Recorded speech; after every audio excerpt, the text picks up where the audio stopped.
Some secrets drown not in darkness, but in the weight of unspoken shame.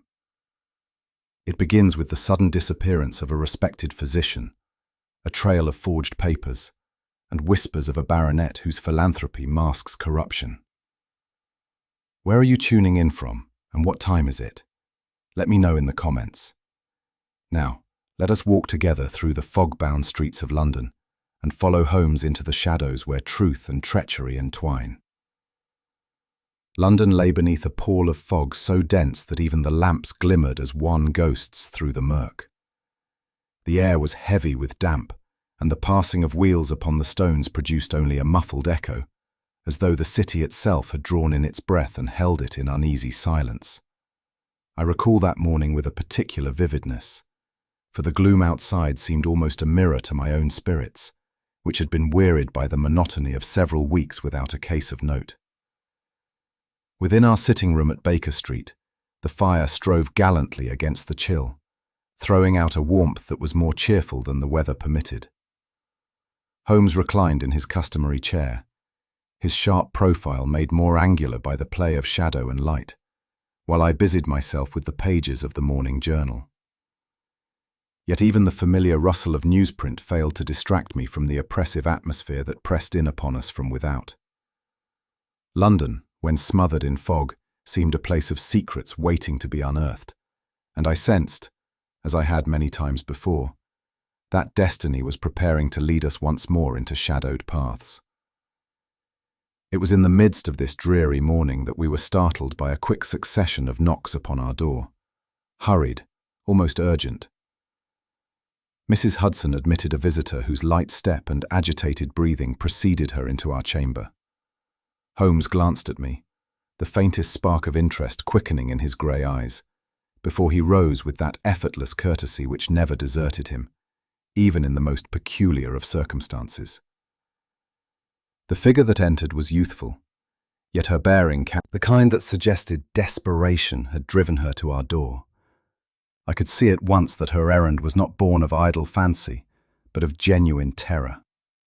She spoke then of her father, Dr. James Harwood, a physician of standing, who maintained a respectable practice in Cavendish Square. 3 nights earlier, he had departed their home after supper, ostensibly to call upon a patient, and had not returned. His bed remained unslept in, his consulting room unvisited, and his family had heard nothing, save for vague rumours whispered among acquaintances. At first, Evelyn explained, they had hoped that some sudden obligation had detained him, but as the hours passed into days, her fears had mounted.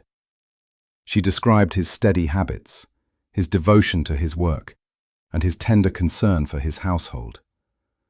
Such a man, she declared, would not absent himself voluntarily. Her voice faltered as she spoke of her mother's silent distress and her brother's evasive manner, as though some secret shame weighed upon the household, even as they faced calamity. To compound her anguish, the police had dismissed her entreaties. The inspector assigned to the matter had suggested that the doctor's disappearance was linked to debt, that he had fled from obligations which could no longer be concealed. Evelyn's eyes flashed with indignation as she recounted this. Her father, she insisted, was a man of spotless honour, whose accounts had ever been in order. The notion that he would abandon his family in such a fashion was to her intolerable. The authorities, she declared, were content with an easy solution, unwilling to soil their boots upon the murky ground of truth. It was for this reason she had turned to Holmes, whom she had long regarded as the final refuge for those whom officialdom had cast aside. Holmes leaned forward, his eyes narrowing with the intensity of his observation. His questions were calm, precise, and directed with surgical accuracy. He inquired as to Dr. Harwood's circle of acquaintances, whether he had spoken of professional disputes, or whether any patient might bear him malice. Evelyn replied as best she could, yet many of Holmes's questions seemed to perplex her, for they probed beneath the surface of domestic appearances. He asked too about the state of her father's study, and whether anything was amiss within it. She admitted there had been disorder, but could not say whether it was deliberate or accidental. Holmes nodded gravely, making no comment, though I could tell from the quickening rhythm of his tapping fingers upon the arm of his chair that some germ of an idea had already taken root in his mind. As she spoke, I observed Holmes with growing interest. That subtle narrowing of his lips, that faint gleam in his eyes, betrayed a mind already at work upon unseen connections. Evelyn's honesty was evident, yet so too was her fear, and Holmes, though outwardly impassive, was alert to both. I marvelled once more at his capacity to perceive contradictions where others saw none. At length, Holmes rose and stood before the fire, his tall frame casting a long shadow upon the hearth. "Miss Harwood," said he, "your case bears the unmistakable marks of complexity, and complexity is ever the ally of truth. I shall look into the disappearance of your father without delay." Her eyes filled with tears of relief, though she strove valiantly to conceal them. Holmes inclined his head courteously. "You may rely upon me," he added, "though I warn you that what we uncover may prove darker than you anticipate." With that, he rang for Mrs. Hudson to summon a cab, and I knew, from the decisive set of his shoulders, that the game was afoot once more. The following morning found Holmes and me seated within a cab that laboured slowly through the grey streets of London, curtains drawn against the dreariness of the morning. Yet Holmes, whose eye missed little, paused upon the step and bent to examine the lock and the lintel. His gaze lingered on faint scratches at the keyhole, so slight that another might have mistaken them for nothing more than the wear of years. "Note, Watson," he murmured, "how the marks are recent, and how the dust upon the sill has been disturbed by more than the customary hand." I stooped as he spoke, and though I lacked his peculiar talent for reading significance in trifles, I could not deny the suggestion of intrusion. With a brief nod, Holmes raised the latch, and we stepped into the silent hallway, where the faint odour of stale smoke hung heavy. Already the atmosphere carried with it a sense of clandestine trespass. The consulting room, into which we were admitted, presented an appearance at once ordinary and strangely disordered. The shelves of medical texts stood in stately ranks. The instruments gleamed in their appointed cases, yet the desk in the centre of the room told another story. There lay a scatter of papers, some half crumpled, others bearing the torn impressions of hurried removal. It seemed as though one had endeavoured to obliterate evidence rather than arrange it. Holmes seated himself at once, his long fingers flicking through the remnants with a surgeon's delicacy. "These are not the careless disarray of an untidy mind," said he. "Observe how the records are incomplete. Whole pages torn away, leaving jagged traces. Here, a patient's name is struck through. Here, another vanished altogether. Our doctor sought to erase some matter of importance, yet the haste of the act betrayed him. The conclusion lent a curious chill to the room, as though even the furniture whispered of concealment." Among the litter of discarded pages, Holmes drew forth a charred remnant from the wastebasket. He placed it upon the desk, where I could make out the faint lines of a prescription, its upper half consumed by flame. A single word, chloral, remained intact, with the beginning of a surname barely legible beneath. "Half-burnt, Watson, which indicates interruption," Holmes remarked. "And why consign it to the fire unless secrecy was paramount?" He held it to the light, his brow furrowed in quiet concentration. This slip once bore a name, perhaps of a patient whom Dr. Harwood treated beyond the ordinary bounds of his practice. It is always the smallest fragments that speak the loudest. I felt a stir of unease as I looked upon the fragile paper. It seemed to me less the relic of a medical note than the ghost of a confidence too dangerous to survive exposure. While Holmes examined the desk, my attention wandered about the room with the instinct of a medical man. It was then I perceived marks upon the carpet near the window, slight indentations, as though a chair had been dragged from its position and hastily restored. Moreover, a porcelain jar upon the sill lay cracked, though not shattered, in a manner that suggested sudden impact. To an untrained observer, these details might have appeared trivial, yet, taken together, They conveyed to me the impression of struggle. I bent closer, noting too the faint smudge upon the wallpaper where a hand, perhaps forced backward, had pressed. "Holmes," I said quietly, "this room wears the mask of ordinary disorder, yet it is a mask nonetheless." He glanced up with approval, a faint smile touching his lips. "Excellent, Watson," he replied. "Your medical instincts are serving you well." The words filled me with both pride and dread. The grate contained little beyond cold embers, yet Holmes was upon it in an instant, his delicate fingers separating the residue with the precision of a chemist. "Here, Watson, is the true voice of the room," said he. "Is not the departure of a man who sought to vanish.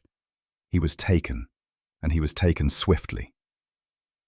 The weight of his words fell like a stone upon my spirit, for they left little room for hopeful conjecture. With the ash secured and the fragments of paper carefully folded into his pocketbook, Holmes rose. His expression was one of thoughtful gravity, touched with that faint gleam which signalled the awakening of his most formidable powers. "We are confronted not with absence, but with design," said he. "Dr. Harwood's disappearance is no accident of whim or misfortune. It is a plot, and one that reaches beyond these walls. Come, Watson. The chase has only just begun." The certainty of his tone stirred me with both dread and anticipation, for I knew that we stood at the threshold of another dark labyrinth of human intrigue. The Harwood residence stood in Cavendish Square, its Georgian facade imposing in the grey light of afternoon. The house conveyed an air of sober elegance, yet a certain repression seemed to hang upon it, as though grief itself had drawn the curtains and hushed the windows into silence. Even before we crossed the threshold, I felt the weight of some invisible constraint pressing upon the household, and I perceived that Holmes, walking lightly beside me, had already taken note of its character. The butler admitted us with measured gravity, his countenance betraying nothing. Yet the stillness of the place seemed heavy with secrets unspoken. It was Evelyn who came forward to receive us, and the earnestness of her greeting at once dispelled the chill of the house. She spoke with that openness of spirit which had first impressed me at Baker Street, and her candour was now redoubled in her own domain. With quiet dignity, she described her father's recent anxieties, the restless hours, the furtive glances towards his study, and the suppressed agitation that seemed to consume him in the final days before his disappearance. Though sorrow shadowed her expression, there was no artifice in her words. Rather, she bore herself as one who had been compelled to take upon her shoulders the burden of truth, even where others in her family shrank from it. Presently we were joined by Mrs. Harwood, a gentlewoman of delicate frame, whose face, once comely, was lined by care. She seated herself across from Holmes, yet her eyes remained averted, wandering nervously to the carpet or the fire, never meeting his penetrating gaze. When Holmes inquired into her husband's habits and recent engagements, her answers came haltingly, as though each syllable cost her effort. There was no overt falsehood in her manner, but rather the pallor of one who carries knowledge too painful to acknowledge aloud. At length she pressed a handkerchief to her lips, murmuring that her strength could bear no more. Her posture, her silences, and her trembling hands spoke louder than any words. Fear, not ignorance, was her companion. It was then that Charles Harwood entered the room. A man in his late 20s, broad of shoulder and firm of step, yet marked by a guarded countenance.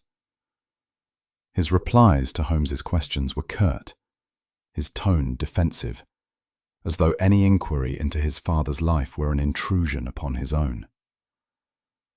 When pressed regarding the doctor's associates and financial affairs, his brows knit, and he spoke of vague obligations, quickly changing the subject whenever Holmes's inquiries pressed too near. Contents bore upon the physician's fate. As we sat in the heavy silence that followed, Holmes's gaze moved from face to face, reading each as though it were the page of a medical chart. Mrs. Harwood's trembling hands, Charles's restive impatience, and Evelyn's sorrowful honesty, each revealed its own symptom. To Holmes, such signs were as conclusive as fever to a doctor's touch. Leaning towards me as we rose to depart, he murmured softly, "A household united in grief should speak with one voice. Here, Watson, the voices are divided, and silence has its own eloquence."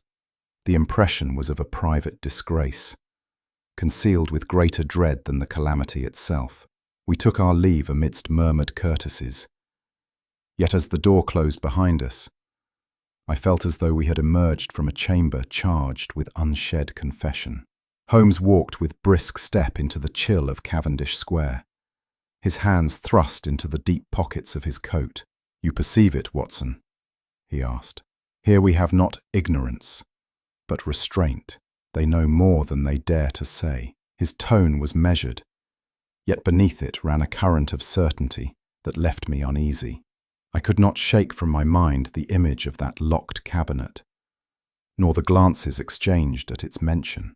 It was clear that our next step must carry us further into the heart of the Harwood mystery.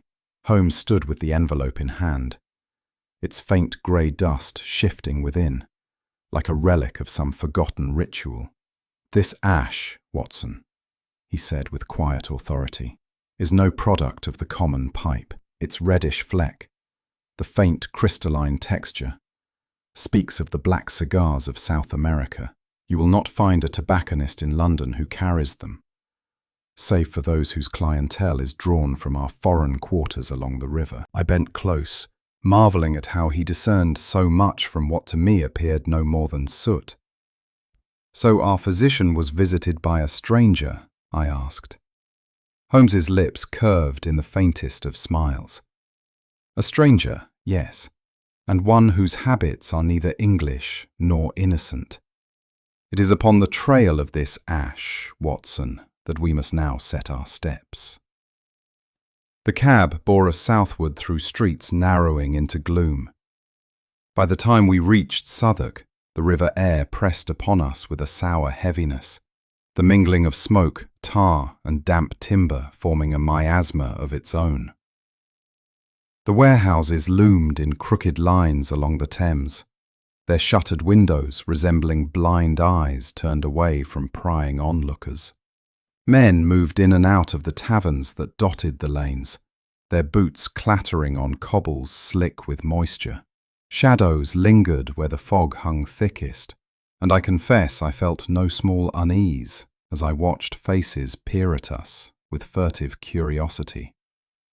Holmes strode as though among familiar haunts, his step light and assured, while I followed, conscious that we were entering a quarter where concealment and commerce walked hand in hand. It was in one such tavern, reeking of ale and sea brine, that Holmes drew forth his inevitable information. With a few shillings placed discreetly and a question posed in his quiet, commanding tone, he loosened the tongues of men who had been close with strangers.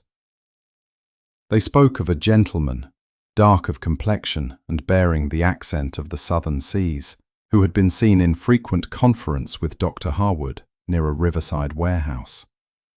"He was no ordinary sailor," said one grizzled docker. "Fine coat, silver-headed stick, and a manner too polished for these parts, always with a cigar between his lips, the smoke thick as pitch."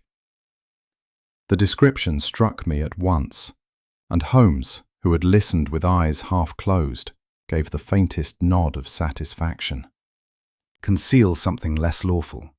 Counterfeit drugs, sold cheaply to the desperate and ill, with profit flowing into shadowy hands. A few even hinted at foreign syndicates who found in London's poverty a willing market for their fraudulent wares. I confess, the tale roused my indignation, for to tamper with the health of the poor seemed to me the basest villainy. Holmes, however, only remarked with cool detachment, that such enterprises were often shielded by respectable names, and that our vanished physician might have found himself entangled more deeply than his conscience allowed. That evening we returned under cover of dusk, taking up a position in the shadow of a ruined wall not far from the warehouse doors. The river lay before us, black and sluggish, its surface broken by the occasional gleam of lantern light reflected from passing barges. The air was chill, the fog thickening until each sound seemed magnified by the stillness. Holmes crouched motionless, his eyes fixed upon the silent building, while I, less patient, found my nerves strained by every creak of timber and muffled shout from the river. Hours passed with little to reward us, save the growing conviction that something furtive was indeed afoot. At last, near midnight, a muffled clatter of wheels upon the cobbles heralded the approach of a covered cart, and the true purpose of our vigil began to reveal itself. From the cart descended a cloaked figure, his movements deliberate, yet anxious, as though he carried both authority and fear. By the dim glow of a lantern, he directed the unloading of boxes, each stamped with the insignia of medicinal stock. Yet when one was jarred in its handling, the lid shifted, and I glimpsed a row of bottles whose labels bore the unmistakable signs of forgery. Holmes's hand touched my arm lightly, a signal for silence, but in the faint gleam of his eyes I read the certainty of confirmation. The man moved with practiced haste, glancing repeatedly toward the river as if dreading interruption. There was no doubt. The commerce within was not that of healing, but of deception. When at last the figure vanished within, Holmes rose from his crouch with the quiet decisiveness of one who had gathered his proof. "It is as I feared, Watson," he said in tones scarcely above a whisper. "Here lies the heart of the affair. Dr. Harwood was drawn into a traffic that cloaks itself in medicine while peddling poison. The ash, the foreign gentleman, the warehouse, they are but strands of the same web. Our missing physician may have sought to sever his connection, but the spider holds fast." The words chilled me, for I knew that Holmes rarely spoke thus unless the path ahead promised both danger and revelation. It was upon the second morning following our visit to Southwark that a curious incident occurred. As Holmes and I sat at breakfast, Mrs. Hudson entered with a letter whose outer aspect bore a peculiarly strained neatness.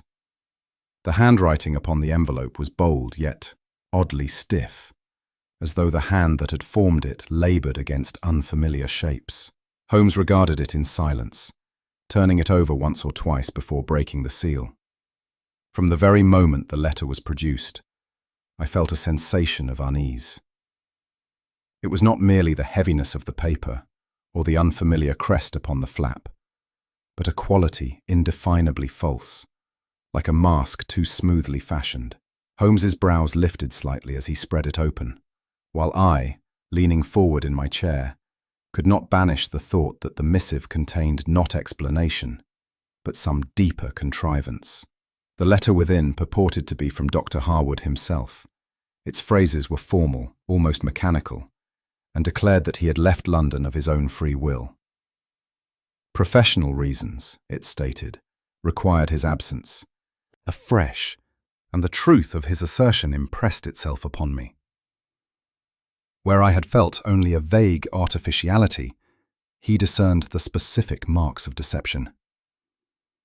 "Moreover," he continued, "the choice of phrasing betrays the forger. It is meant to reassure, yet it reassures no one. The writer has never known Dr. Harwood intimately, else he would have employed those small personal touches which speak more loudly than a signature." Holmes halted abruptly at the hearth, the letter still fluttering between my fingers, as though the fraud itself mocked us. It was at this juncture that Evelyn Harwood was admitted. She had come to learn whether Holmes had gleaned any further light upon her father's fate. When the letter was placed before her, she read but a few lines before the sheet trembled in her grasp. Her lips parted as if to speak, yet no words came forth. Instead, her composure faltered, and she sank wearily into the nearest chair. "It is not his hand," she whispered at last, with a conviction born not of deduction, but of a daughter's certainty. "He would never leave us so." He would never write in such a tone. Her anguish, though restrained, was painful to witness. Yet in the midst of her sorrow, I saw in her expression not despair, but the hardening of belief that some darker agency held her father in its grasp. When she had recovered herself, Evelyn drew from her reticule a slip of paper which she laid upon Holmes's desk. It was, she explained, a receipt which had arrived that very morning, addressed to her father and stamped with his account. The items listed were chemicals of rare and costly description, tinctures and compounds such as might be used in laboratories rather than in the daily service of medicine. "I know every bottle in his study," she said firmly, "and none of these were ever there." Holmes's eyes gleamed as he examined the bill. "Curious indeed," he murmured, "for the order is substantial, yet wholly unnecessary for a physician of Harwood's standing. Either he embarked upon a secret enterprise, or, more likely, the account has been misused to cloak another's dealings." His tone carried that peculiar thrill of discovery which heralded new direction. Upon the lower margin of the receipt was inscribed an address, a secluded estate outside Guildford. Holmes bent over it with evident satisfaction. "Here lies our true compass, Watson. The letter is but a blind, the forgery an attempt to lull suspicion. Yet the bill, here is substance, an anchor in the shifting sands." He fetched a map from the shelf, tracing with his long forefinger the line of railway that led towards the Surrey town. The name of the proprietor was given as Sir Adrian Collingham, a baronet known for charitable works. I recalled hearing his name in connection with hospitals and endowments, yet Holmes's lip curled faintly. "Philanthropy, my dear Watson, is too often the cloak beneath which avarice and ambition conceal themselves. We shall see what manner of laboratory lies within these grounds." His decision was quiet, but absolute, and with it our course was fixed. As Evelyn departed, grateful yet visibly shaken, I found myself deeply troubled. The forged letter, the mysterious chemicals, the shadow of a baronet's estate, each piece was like a stone added to the weight upon her young shoulders. I reflected with bitterness upon the cruelty of deception that sought not merely to destroy a man, but to torment his family with falsehoods and uncertainty. Holmes, meanwhile, regarded the affair with his customary composure, yet even in his detachment I sensed the undercurrent of gravity that marked his most serious cases. For myself, I could not dismiss the impression that we were standing at the threshold of a design both intricate and malign, whose full veiled in light drizzle, we quitted Baker Street in attire better suited to modest clerks upon a country errand than to men bent upon a grave investigation. Holmes, with his slouched hat and plain grey overcoat, might easily have passed for a provincial accountant, while I adopted the air of a respectable traveller of no consequence. The train bore us swiftly through the Surrey fields, whose hedgerows and mist-laden meadows seemed to whisper of concealment. Holmes spoke little, save to remind me that our safety lay in appearing unworthy of attention. His demeanour was outwardly placid, yet I detected in the quick movement of his fingers along the brim of his hat that his mind was already engaged upon the tangled skein that awaited us. Upon our arrival, we made our way toward the estate that bore the name of Sir Adrian Collingham. It lay upon a gentle rise, commanding the surrounding countryside with an aspect of cultivated benevolence. The lawns were trimmed with an exactness that bespoke wealth, and the facade of the great house, framed by ivy, proclaimed respectability and old family honour. Yet for all its outward grace, there was in its silence something oppressive.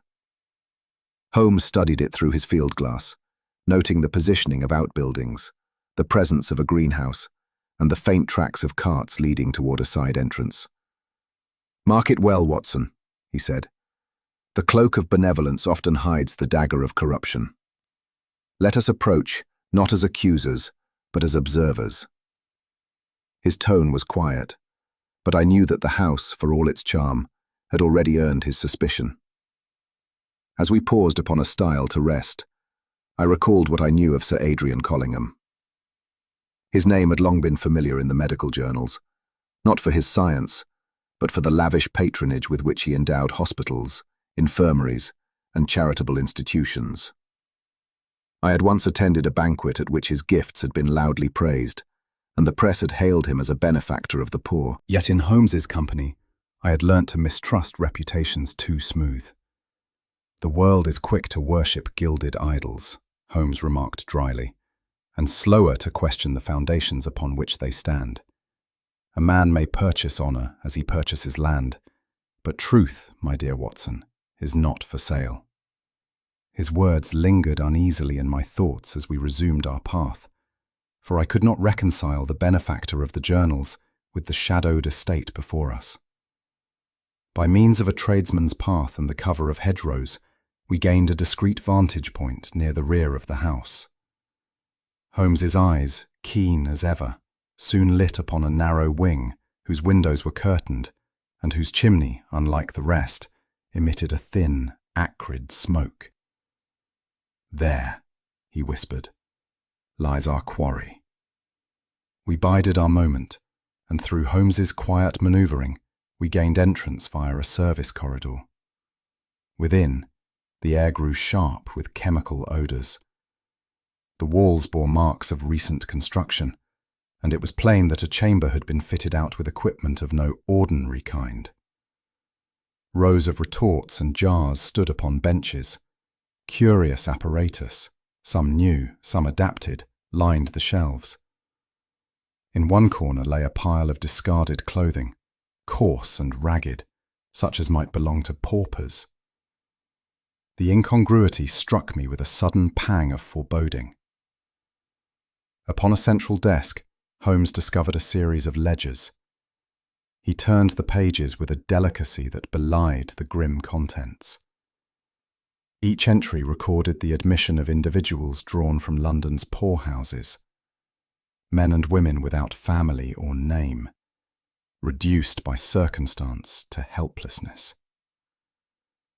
Against their names were notes of substances administered, outcomes observed, and in several cases, the stark word, deceased. I felt my blood run cold as I read over his shoulder.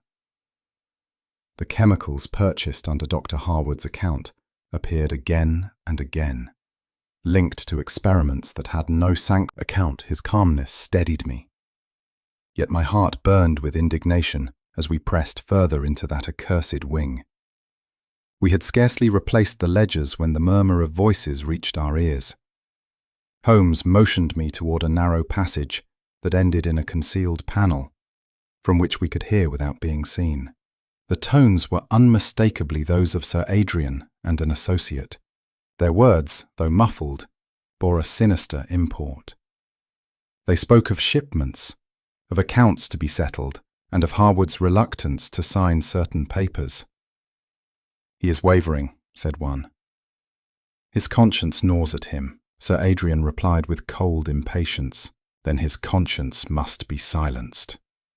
He is useful only so long as he obeys." The bluntness of the statement struck me like a blow.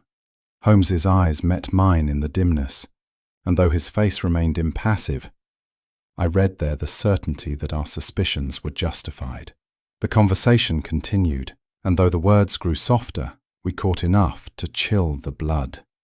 "If Harwood will not comply," Collingham's companion muttered, "we must deal with him as we dealt with others. No loose ends." Sir Adrian's reply was curt, final. "Then let him be silenced." I felt a shudder pass through me, for the implication was plain. Harwood, who had already endured the shame of coerced complicity, had resisted, and resistance, in this house, meant destruction. Holmes placed a hand upon my arm, steadying me. "We have heard enough, Watson," he whispered. "The truth, grim as it is, stands before us." The fate of Dr. Harwood is no longer in doubt, but the proof still lies ahead. With those words we withdrew, the echoes of that dreadful sentence following us into the night. That evening found us once more at Baker Street, the fog pressing thickly against the panes while the fire burned low in the grate. Holmes sat in his armchair, his long limbs drawn close, his eyes half closed in that curious state of repose which yet concealed a feverish activity of mind. I had grown accustomed to these intervals, when silence reigned save for the crackle of coals. But even to me the atmosphere seemed weighted with the gravity of discovery. From time to time, Holmes's fingers drummed lightly upon the armrest, or his lips moved as though rehearsing a chain of thought. I ventured no interruption, for I knew that every fragment gathered in Guildford and Southwark was now being fitted into his intricate mosaic. It was not the hour for questions, but for patience, as the mastermind spun order from apparent chaos. At length he stirred and spoke. "Watson, the outlines grow clearer." Harwood's name was not his own to command. It was used as a shield for those who trafficked in deception. He was compelled to falsify death certificates, declaring natural causes where poison or neglect had done its work. These false attestations permitted Collingham and his associates to profit by the sale of counterfeit drugs, their victims buried without inquiry. The words chilled me, for I had suspected fraud, but not this cold manipulation of life and death. Holmes's tone was grave, yet devoid of passion. He laid bare the facts, as a surgeon exposes a wound. "Such falsifications," he continued, "are as damning as the crime itself, for without them the edifice collapses." Harwood, unwilling yet powerless, became the unwilling pillar of a structure both sinister and lucrative. Holmes rose and took from his shelf a small, leather-bound notebook in which he had jotted references from the medical registers. "There is more, Watson," he said, "and it lies in the shadows of the past." Imprisonment upon some charge of negligence. And so Harwood, bound by fear of scandal, lent his name to certificates he abhorred, and his silence to deeds he detested. Holmes spoke with cold emphasis, and I marvelled yet again at his capacity to discern the thread that ran through scattered events. "It is blackmail of the most refined cruelty," he said, "for it preyed not upon greed, but upon conscience." As Holmes laid out his reasoning, my thoughts turned to Charles Harwood, whose evasions had troubled me. Holmes observed my reflection and said, "Yes, Watson, the brother knew, or at least suspected." His curt replies, his restless manner, were not those of ignorance but of dread. He feared not only for his father's life, but for the family name. To speak openly would have been, in his mind, to expose the buried scandal to daylight. Thus his silence, though incriminating, was in his eyes protective. I recalled Charles's guarded tones and restless eyes, and realized how every gesture had betrayed a man who carried knowledge too heavy for his years. His conduct, though frustrating, was but the reflection of filial terror and family shame. As I listened, my heart grew heavy with reflection. I could not but feel compassion for Dr. Harwood. To err in one's profession is the fate of all men, for no hand is immune from chance. Yet that a single misfortune should be seized upon and twisted into lifelong bondage seemed to me monstrous. Medicine, which demands courage and sacrifice, leaves its servants most vulnerable to calamity. To exploit such vulnerability was cruelty of the darkest hue. I confessed as much to Holmes, who heard me with patient attention. "You are right, Watson," he said gently. "It is the way of the world to make chains from another man's weakness. But though we pity Harwood, we must remember that pity cannot exonerate him from his share in the crime." His words were stern, yet they rang with justice, and I bowed my head in silence. Holmes resumed his pacing, his gaze fixed upon the fire. "Mark me, Watson," he said, his tone chilling in its certainty. Dr. Harwood no longer walks among the living. Men like Collingham do not lose their hold upon a servant who has turned unwilling. His cloak and bag we found, but not his body. Where is it? In the Thames, of course. The river swallows what men would forget.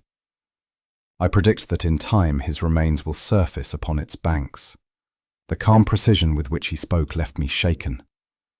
I had hoped against hope that some trace of the physician might yet be recovered alive. But Holmes's quiet finality, born of long experience, struck like the tolling of a bell. After a moment's silence, Holmes turned sharply. We cannot content ourselves with conjecture. Collingham's edifice must be struck at the root, and for that we require proof, not merely of fraud, but of murder. I propose to set a snare. A man who traffics in fear may himself be made to tremble, and in his desperation, he will reveal what silence conceals. We must contrive circumstances which force Collingham to betray his own hand. His eyes gleamed with that keen light which I had learned to associate with the birth of decisive action. I felt my own spirit rise, though burdened with sorrow, for I knew that the chase was once more quickening, and that Holmes would not rest until justice, however grim, had been brought to bear. It was not without some difficulty that Holmes prevailed upon Inspector Lestrade to lend us his aid. The Scotland Yard man arrived at Baker Street in no particularly amiable humour, declaring that his duties scarcely permitted him to follow phantoms raised by Mr. Holmes's imagination. Holmes received the remark with his usual composure, merely placing before Lestrade certain fragments of evidence: the forged prescription, the foreign tobacco ash, and the intelligence gleaned in Southwark. Though the inspector many an eve of action, it must be swift, Watson, so swift that the fox finds himself in the trap before he knows it. His tone conveyed not eagerness, but the cool determination of one who had measured every risk. That same night we set forth under cover of mist, our cab depositing us at the edge of the Thames, where the warehouses loomed in sombre procession. The hour was late, the streets largely deserted, save for a few furtive figures who melted into the fog at the sound of our tread. A damp wind carried with it the odour of tar and stagnant water, mingling with the faint creak of moored vessels and the occasional call of a night watchman. I confess that a certain apprehension possessed me, for the gloom of the docks, with their shadowy alleys and lurking silhouettes, seemed well suited to deeds of violence. Yet Holmes strode at Lestrade's side with the utmost calm, his gaze fixed upon the warehouse at the lane's end. The inspector's men followed at intervals, their footfalls muffled by the mist, until all was arranged for the enterprise. At Holmes's signal we advanced. Lestrade rapped sharply upon the locked doors, receiving no answer. Another gesture from Holmes, and the constables set their shoulders to the timber. The wood groaned, splintered, and in a moment we were within. A lantern flared, throwing a wavering light upon a cavernous interior lined with towering crates. For an instant all was silence, broken only by the scurrying of rats disturbed from their hiding places. Then, from the shadows, a figure bolted toward the riverside exit, only to be seized by the men stationed there. "Hold them steady!" cried Lestrade, as others fanned out among the aisles. Holmes moved swiftly, his eyes darting from pile to pile with the intensity of a hound upon the scent. Every board, every heap of cargo, he treated as though it concealed the heart of the mystery. I followed, my pulse quickened by the gravity of the moment. It was Holmes himself who drew open a desk in the overseer's office, discovering within a collection of ledgers and correspondence. By the light of Lestrade's lantern, the entries proved damning. Here were invoices signed with false names, correspondence in Collingham's hand, and elaborate accounts of shipments sent under the guise of medical provisions. Each page bore testimony to the scale of the deception. Forged certificates of inspection, letters from foreign contacts, and receipts in Dr. Harwood's name. All were present, linked together in a network of fraud. Lestrade, who had begun the night with open skepticism, could only whistle softly and admit that Holmes had indeed struck gold. "By George," said he, "this is enough to bring Arthur of Southwark to the dock." Holmes merely inclined his head, his eyes already searching for further, more personal evidence. It was I who first stumbled upon the object that sent a chill through every man present. Near a stack of crates lay a bundle of cloth, its folds thick with dust. I lifted it, and my heart sank. It was a physician's cloak, dark and familiar, and upon its lining were the initials J.H. Holmes took it gently from my hands, his expression grave, and laid beside it a battered leather bag, whose worn edges I had seen often in Evelyn's home. The sight struck us all into silence. These were no forged documents, no symbols of fraud, but relics of a man. Holmes bent close, examining a faint stain upon the cloak. "Blood, Watson," he said quietly. Not recent, but unmistakable. His voice carried neither triumph nor surprise, but the grim certainty of one who had anticipated the worst. Evelyn's fears, I knew then, were justified beyond doubt.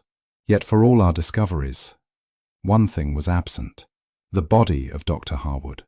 The constables searched every corner of the warehouse, prizing open crates and peering into shadowed "Deny what we cannot show."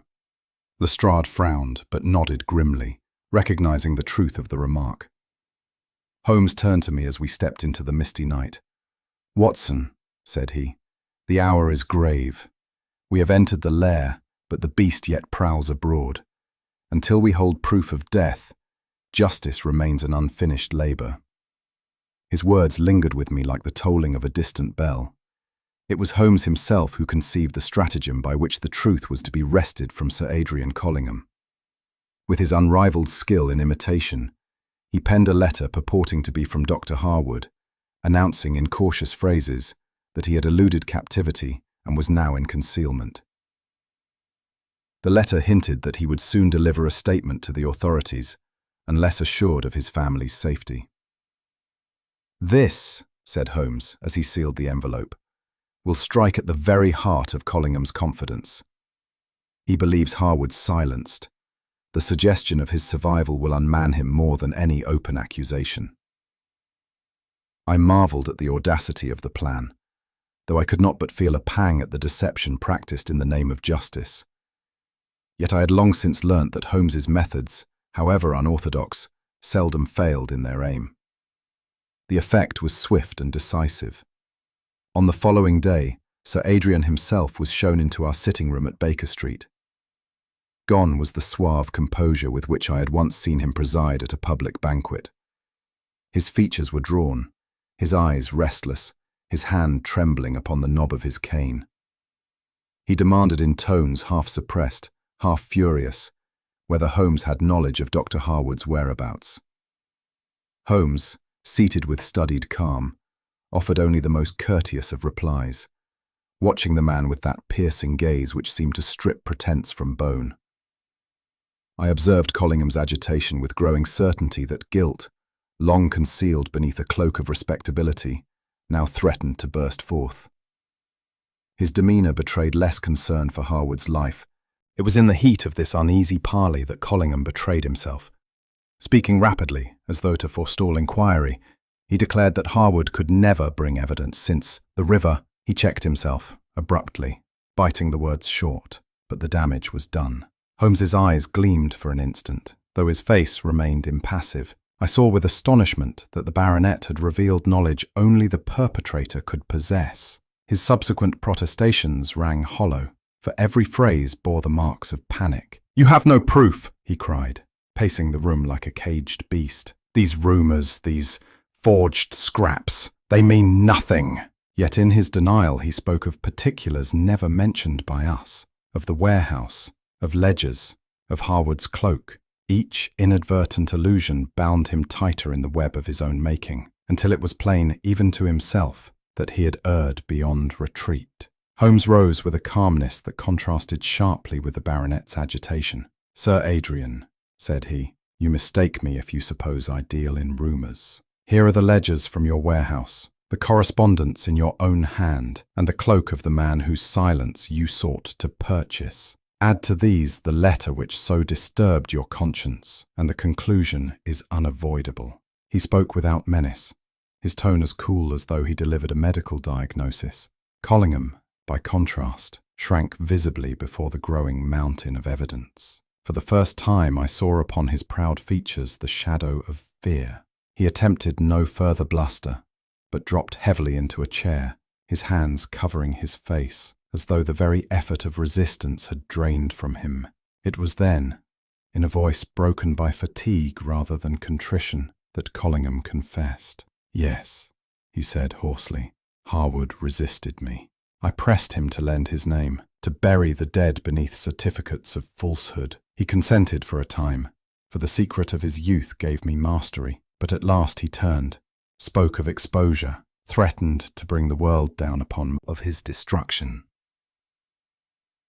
I reflected, too, upon the irony that a single error, an error which any man of science might commit, had provided Collingham with the means to enslave him.